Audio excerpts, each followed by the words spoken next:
Greg, we're out for fight number 4, March the 12th, back at the Reebok, where last time we thought your mate, or so-called mate, in Tom McNeil, was stitching you up because he got you an opponent from Israel who had a record of, I think it was 8-1.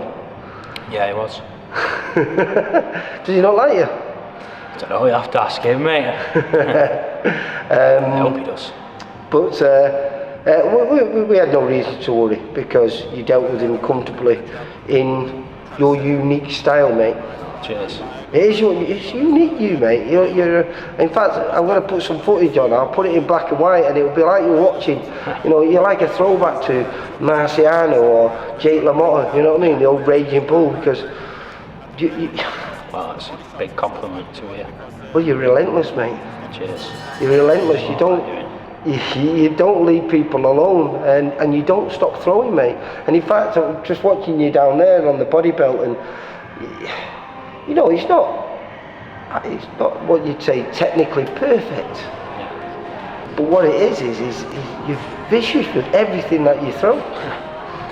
Yeah, bad intentions. It is, good isn't catchphrase, isn't it, from the old fighters? But you're right, and that was what got you into boxing, watching all that, but you're a little bit of a historian, aren't you? Yeah, amateur historian, I consider myself. Obviously, got a long time to understand everything about the sport in terms of the history. I know my fair share, but you can always know more, can't you? Yeah, so well, you read, the more you watch.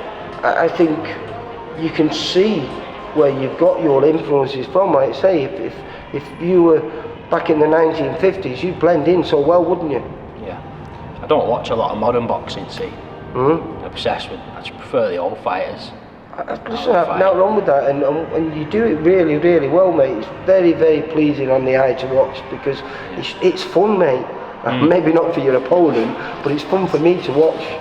That's what I want. That's what boxing is about, isn't it?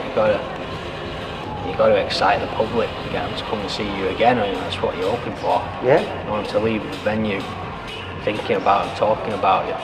That's why I say every time, if you could go home and everyone's talking about your fight, then you've been successful, haven't you?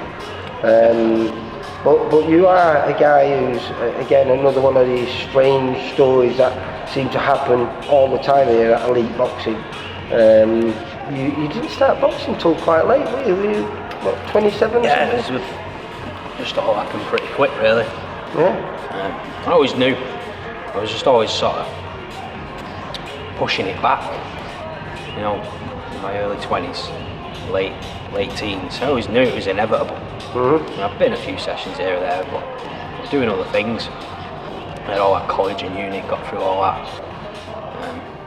It's just the road I was on. Worked for a while, but I always knew. And I was still like physically maturing, very late, bit of a late maturer, so I didn't feel like I was getting old or anything, and I still don't.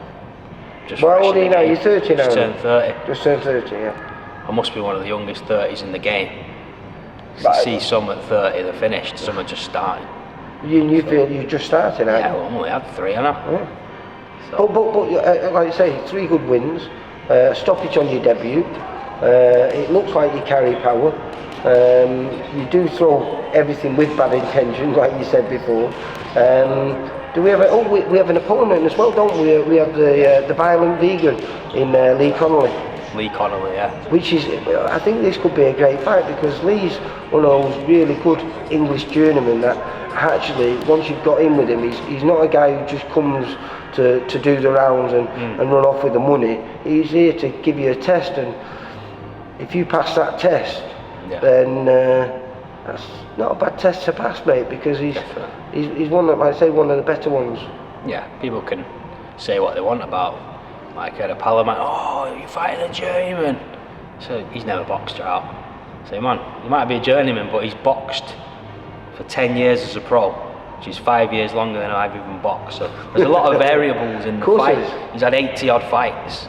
I think is it going to be his 82nd fight this or something like that? Approximately. Yeah.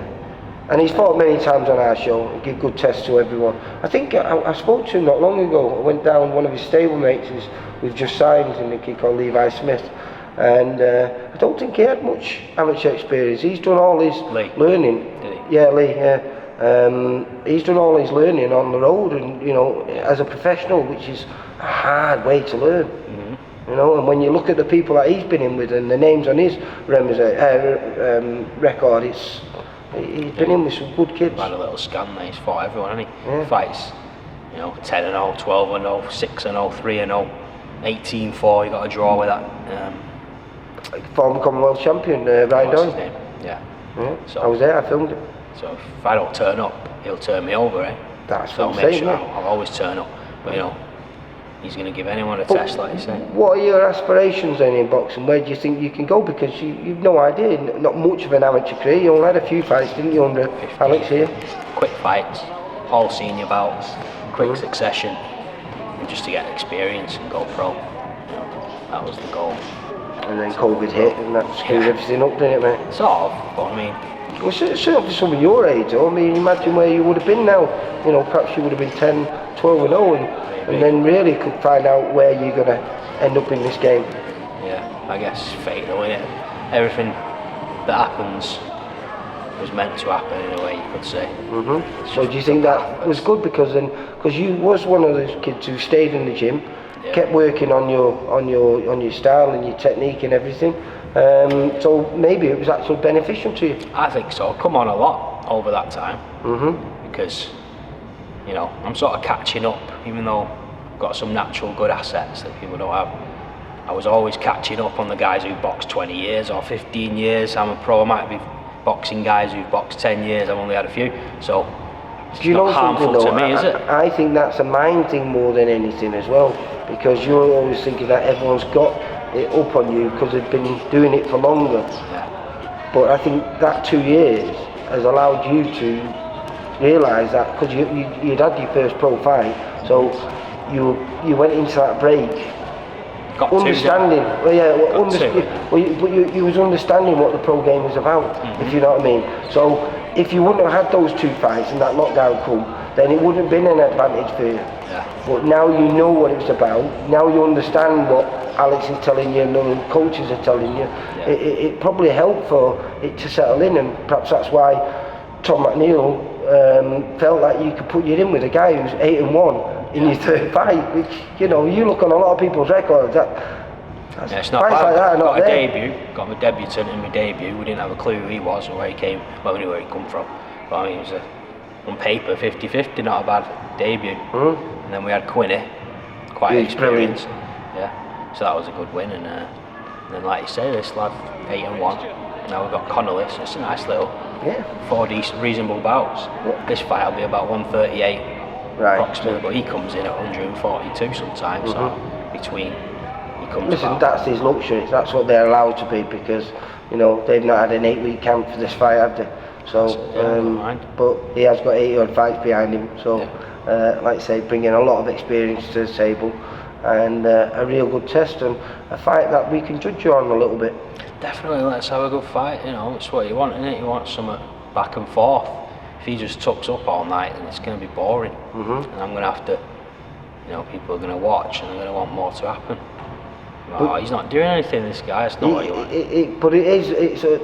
You have got this, like you say, a very, very strange, old-fashioned style. You are relentless, and that's what makes it exciting to watch. So I presume Lee has got his work cut out, but I'm sure he's experienced enough to come through it. But you do go looking for those early finishes, don't you? If I can get him out of there, I'll get him out of there. But victory is the most important thing, as always. Right, well listen, good luck for the 12th, like I say. Thanks a lot. Hopefully it'll be win number 4, mate. Cheers, Lee. Greg, you take care. You Bye. too.